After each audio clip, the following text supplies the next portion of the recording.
A train tour of Europe's cool northern capitals, from London to Vilnius, via Berlin and Warsaw, people queuing for the Eurostar at London St. Pancras Station, rushing in from the rain in hoodies, look noticeably less enthusiastic than the usual holiday crowds. But then, we aren't heading to the usual hot, heady holiday destinations of Spain or the south of France, but boarding a train to Northeast Europe.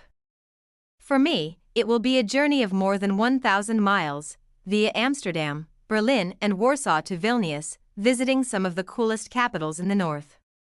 At least in terms of temperature, as England sweltered this summer, and Spain reached a hellish 46°C, it made sense to head away from the heat on what is now fashionably being called a colcation. I left in August, with a suitcase full of jumpers. There is something irresistibly romantic about long train trips, watching the geography unfold outside the window. I leave London for Amsterdam on the Eurostar, eating a pain au chocolate as we speed through rural French flatlands and glide past red-roofed Belgian farmhouses, and then the distinctive, tall Art Nouveau buildings of the Netherlands. In Amsterdam, I switched trains to the Deutsche Bahn, grabbing a packet of stroopwafel and jumping on board alongside cool Dutch kids with asymmetric hair. I know we have entered Germany when I spot a VW factory, and the graffiti becomes better and more profuse. As for my colcation, it feels burning hot when I arrive in Berlin. Emerging from the glass and steel Hauptbahnhof into a summer evening where hipsters on deck chairs are drinking cocktails at Capitol Beach on the Spree River. The next morning, I stroll through the lush Tiergarten past men in black leathers chugging in the beer garden, through the shadowy blocks of the Holocaust Memorial, under the intimidating Brandenburg Gate. I'm heading to Alexanderplatz, where teenagers congregate under the TV tower, and I'm ruminating on how Eastern European cities have a harsher aesthetic than those in the soft South.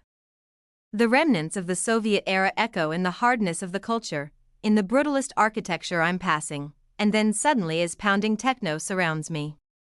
Marching down Unter den Linden, I find myself caught in a procession of floats surrounded by people wearing all black, looking like they're heading to Berghain nightclub. My next train, from Berlin to Warsaw, is the IC Intercity Link. It's a Polish train, on which the carriages are split into comfortable 6-person compartments. In one of these I sit opposite a boy with a mohawk eating paprika crisps, and I watch the city turn to pine forests of pale thin trees. The Stalin-era Palace of Culture and Science in Warsaw now runs silent disco nights and serves matcha crepes. Train journeys mimic cruises. You hop on and off in different cities, ideal for my ADHD, and, in between, lounge around eating too much. It's a 5-hour journey from Berlin to Warsaw, and when gazing at farmland becomes monotonous, the restaurant carriage offers distraction. I order côtelette chabouille, €10. 50, and a delicious plate of breaded pork chop, cucumber salad and floury boiled potatoes appears, which I eat surrounded by men with blonde buzz cuts drinking Zawiek beers. It's startling to emerge from the bunker of Warsaw Central Station to a horizon of glass skyscrapers reflecting the deep red sky.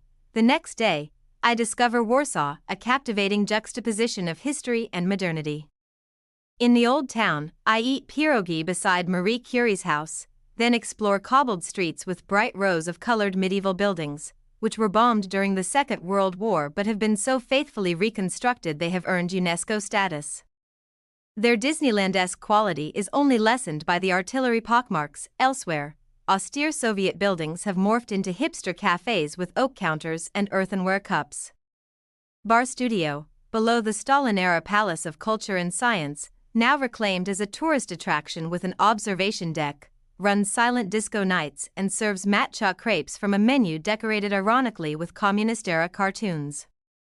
Taking a train is far easier than flying. There's no negotiating airport security or check-in, and soon I become dangerously casual, running and hopping on board with a picnic of local foods.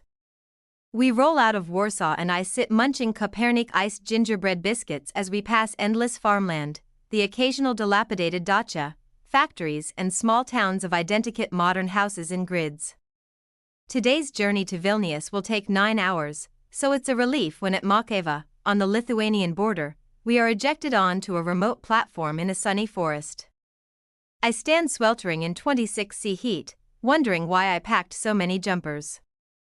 The black, double-height Lithuanian train is open-plan, modern, slick and packed full of heaving bike racks, but the dining options are disappointingly limited. I eat a sad toasted cheese sandwich as we glide through more farmland and forests. Vilnius, although the most eastern city I'm traveling to, feels the most Western in style. Its Baroque buildings, including cathedrals that survived the Soviets and have earned it UNESCO status, blend into Art Nouveau architecture. Even former communist blocks here are painted in soft pastels, and wide boulevards, a USSR endeavor, open up a lush city. Elsewhere, meandering cobbled streets offer up cafes and pretty boutiques, the further east you go. The cheaper things get, coffees that cost €5 in Berlin and €3 in Warsaw are €2 here. But the enthusiasm for capitalism is evident in the number of luxury Lithuanian boutiques and Western brands such as H&M and Mango, and a growing tech industry. Vint is based here. Užupis, the Bohemian Quarter, where art exhibitions and Banksy-style graffiti adorn the streets, has its own logo, a blue hand with a hole in the middle. My guide says it shows that money falls through in an enticement to spend, but Užupis's own tourism minister, Kestas Lukaskinas, has said, "The main thing is we have nothing to hide in our hands." In Vilnius, even former communist blocks are painted in soft pastels. Elsewhere, meandering cobbled streets offer up cafes and pretty boutiques. Still, the heart and backbone of Vilnius is creative, a scene both historic and constantly reinvented. On Literata Gatve, Literature Street, in Vilnius Old Town, individual wall plaques celebrate writers associated with the city, including Adam Mickiewicz, who lived on the street, Joseph Brodsky, and Romain Gary.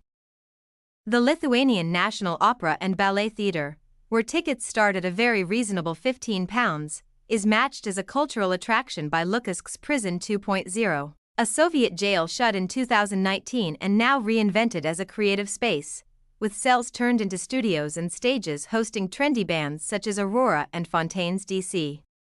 At MO Museum, a modern Lithuanian art gallery established by scientists and philanthropists Dangwal and Viktoras Butkus, and one of the first large-scale private collections of its kind since independence, the current exhibition, Gameplay, explores the creative impact of video games.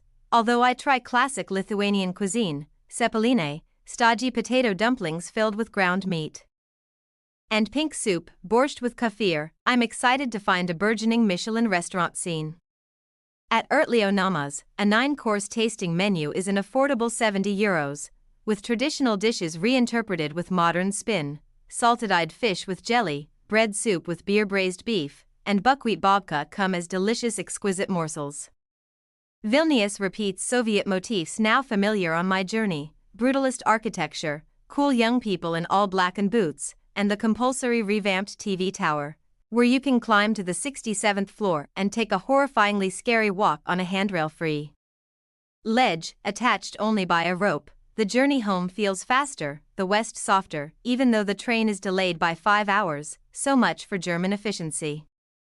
I wander Amsterdam hazily, the harsh and uniform brutalism replaced by the uniquely elegant canal houses and oily Van Goghs, yet I'm surprised, among the clatter and chaos, to miss the calm, clean order of the Eastern European cities. I arrive back from my hot collocation, in England, where it is raining.